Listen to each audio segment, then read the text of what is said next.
कोई हार गया कोई जीत गया, ये साल भी आखिर बीत गया। कभी सपने सजाए आंखों में, कभी बीत गए पल बातों में। कुछ तल्ख से लम्हात भी थे, कुछ हादसे और सदमात भी थे, कुछ बेरुखी कुछ बेचैनी, कुछ मन में सिमटी वीरानी।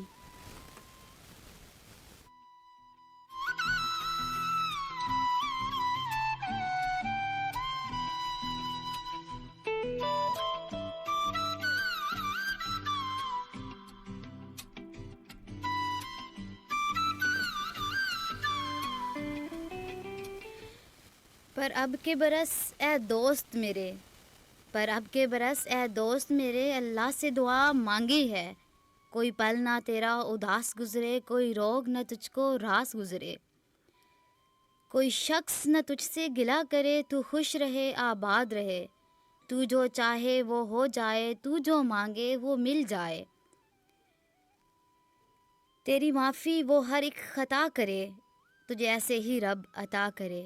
कोई हार गया कोई जीत गया, ये साल भी आखिर बीत गया। Hey, hello, good morning, assalamu alaikum, a very warm welcome to all the people. Stay happiness forever. You are listening on Warm FM 94 Khushab and this is me RJ Ishal Khan. सुनने वाली हसीन समातों को आज इशाल खान का सलाम पहुंचे। मेरा पहला सवाल वही पुराना खलूस से भरपूर, क्या हाल है आपके? ठीक है, फिट है, हिट है? यकीन है मेरे तमाम सुनने वाले ठीक होंगे, फिट होंगे, हिट होंगे और बेहतरीन ज़िंदगी गुजार रहे होंगे। जनाब सभी नए और पुराने लिस्टर्स को कहते हैं खुश आमदीद, वो वेलकम। सबसे पहले आज जिसकी हैप्पी बर्थडे है तो उसको कहते हैं many many happy returns of the day. जियो हज़ारों साल, साल के दिन हो 50,000।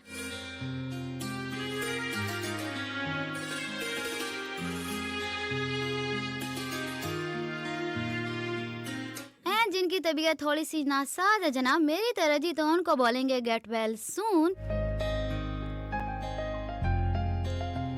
जिन लोगों ने पेपर्स दिए हैं, जिन लोगों ने इंटरव्यूज दिए हैं, टेस्ट वगैरह दिए हैं, तो उन सबको बोलेंगे बेस्ट ऑफ लक। आज का सवाल जनाब, आज हैप्पी न्यू ईयर। मैंने हैप्पी न्यू ईयर तो आपको कहा ही नहीं, वो तो मैं भूल ही गई थी, बट फिर अभी कह देते हैं happy new year to all of you. और आज का सवाल है मेरा इस साल की सबसे अच्छी याद या कोई वाकया, कुछ भी आप शेयर कर सकते हैं मेरे से। जो ये गुजरा साल है इसमें कोई आपकी अच्छी याद हो, कोई अच्छा वाकया हो। बैड वाकया आप लोगों ने बिल्कुल शेयर नहीं करने हैं, आप लोगों ने सबने अच्छे अच्छे वाकये शेयर करने हैं, क्योंकि आज happy new year first day है। तो उम्मीद करती हूँ आप लोगों का ये साल बहुत अच्छा गुजरा होगा। अमीर पड़ोसियों ने गरीब पड़ोसियों और अमीर रिश्तेदारों ने गरीब रिश्तेदारों को क्यों नहीं पूछा। आजकल तो हमारे पास अपने घर वालों के लिए टाइम नहीं होता, तो पड़ोसियों के लिए टाइम क्या हम निकालते हैं, पूछिएगा और बताइएगा मुझे।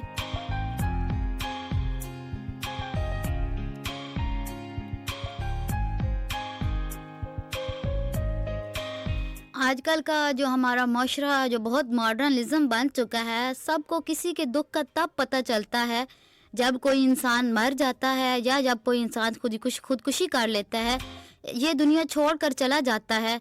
तब जब तक वो जिंदा होता है कोई किसी को पूछता तक नहीं।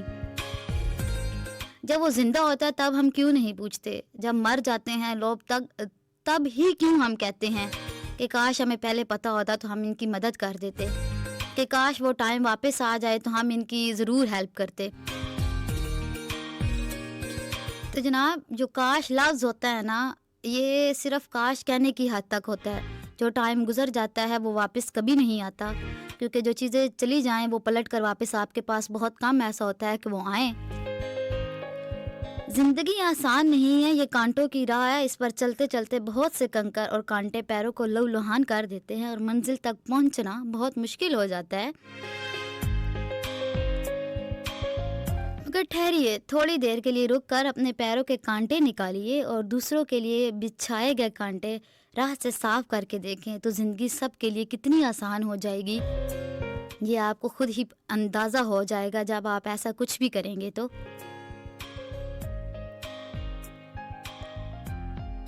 ये तो एक आर्ज़ी ज़िंदगी है ना, तो फिर इसमें इंसान दुश्मनी, नफ़रत और हसद को दायमी तौर पर क्यों अपना लेते हैं, क्यों नफ़रत को दिल में पाल लेते हैं, इसको परवान चढ़ाते हैं और वक्त आने पर अपना जहर उगल लेते हैं।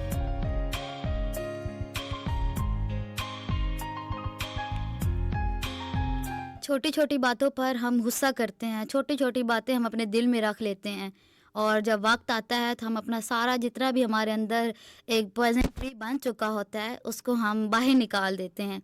ये सब जानते हुए भी कि जो माफ़ कर देने वाला शख़्स होता है, वो ज़्यादा पुरसुकून रहता है।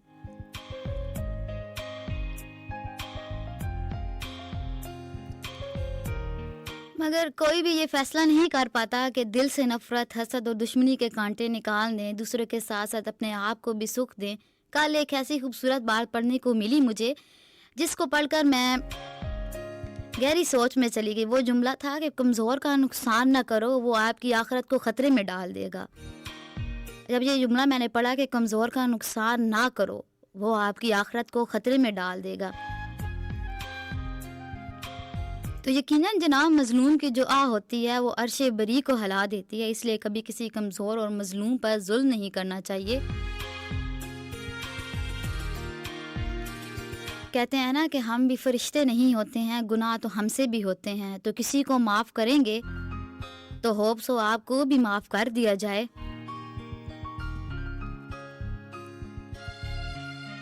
अगर माफ़ करना हम सीख जाएं तो दुनिया अमन और मोहब्बत का गहवारा बन जाएगी और ऊपर वाला भी हम पर मेहरबान हो जाएगा। शायद ये बीमारियां, ये वबाएं, ये भी ख़त्म हो जाएं,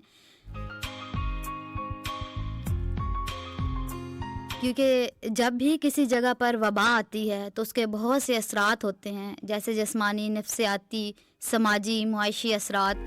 ये इंसान को तोड़ने के लिए काफ़ी होते हैं। ऐसे वक्त में इलाज के अलावा इंसानी हमदर्दी भी मरहम की तरह काम करती है।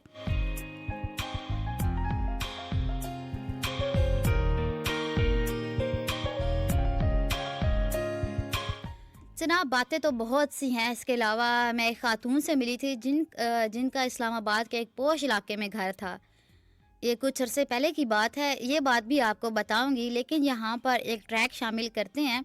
आज आप लोग सोचेंगे कि शाल खान इतनी सेंटी क्यों हुई पड़ी है, तो वो भी बताएंगे जनाब, क्योंकि यही बताने के लिए तो आए हैं। लेकिन यहाँ पर एक प्यारा सा जो सॉन्ग है वो शामिल करते हैं और एज़ यूजुअल वो सॉन्ग किसको डेडिकेट करूँगी मैं। ये जो सॉन्ग है जनाब, ये पाक आर्मी के नाम और लाइन ऑफ कंट्रोल पे जितने भी जवान मेरा प्रोग्राम सुन रहे हैं, ये सॉन्ग उनके लिए। हमारे हाथ है दुनिया, हमारे साथ है। पाकिस्तान आर्मी हो या लाइन ऑफ कंट्रोल पे जितने भी जवान सुन रहे हो, सब हमारा गर्व और शान है जी। तो ये सॉन्ग आप लोग को डेडिकेट किया जाता है। लेंगे